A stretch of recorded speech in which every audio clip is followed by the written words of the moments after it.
കാലവർഷം ശക്തമാകുന്നു. അരൂരിൽ വെള്ളപ്പൊക്കം, വീടുകൾക്ക് ഭീഷണി. കാലവർഷം കനത്തതോടെ സംസ്ഥാനത്ത് പലയിടത്തും പേമാരി ദുരിതം വിതയ്ക്കുകയാണ്. അരൂർ മണ്ഡലത്തിൽ നിലയ്ക്കാതെ പെയ്യുന്ന മഴ താഴ്ന്ന പ്രദേശങ്ങളിലെ വീടുകൾക്ക് വലിയ ഭീഷണിയായി മാറിയിട്ടുണ്ട്. വെള്ളക്കെട്ട് കാരണം കെട്ടുറപ്പില്ലാത്ത നിരവധി വീടുകൾ ഏത് നിമിഷവും തകർന്നു വീഴാമെന്ന അവസ്ഥയിലാണ്. എഴുപുന്നയിൽ വീട് തകർന്നു, വൻ ദുരന്തം ഒഴിവായി. എഴുപുന്ന ഗ്രാമപഞ്ചായത്തിലെ 10-ാം വാർഡിൽപ്പെട്ട കരാത്തറ പ്രദേശത്തെ 10ഓളം വീടുകൾ ശക്തമായ വെള്ളക്കെട്ട് ഭീഷണി നേരിടുന്നുണ്ട്.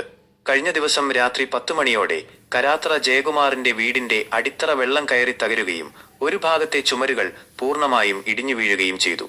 വലിയ ശബ്ദം കേട്ട് ജയകുമാറിന്റെ ഭാര്യയും മക്കളും ഉടൻ തന്നെ വീടിന് പുറത്തേക്ക് രക്ഷപ്പെട്ടതിനാൽ വൻ ദുരന്തം ഒഴിവായി. വെള്ളക്കെട്ടുള്ള പ്രദേശങ്ങളിലെ വീടുകളുടെ സുരക്ഷ അധികാരികൾ അടിയന്തരമായി പരിശോധിക്കണം. അപകട സാധ്യതയുള്ള സ്ഥലങ്ങളിലെ താമസക്കാരെ താൽക്കാലികമായെങ്കിലും മാറ്റിപ്പാർപ്പിക്കാനും വീടുകൾ ബലപ്പെടുത്തുന്നതിനാവശ്യമായ സൗകര്യങ്ങൾ ഒരുക്കാനും അധികൃതർ തയ്യാറാകണമെന്ന് പ്രദേശവാസികൾ ആവശ്യപ്പെട്ടു.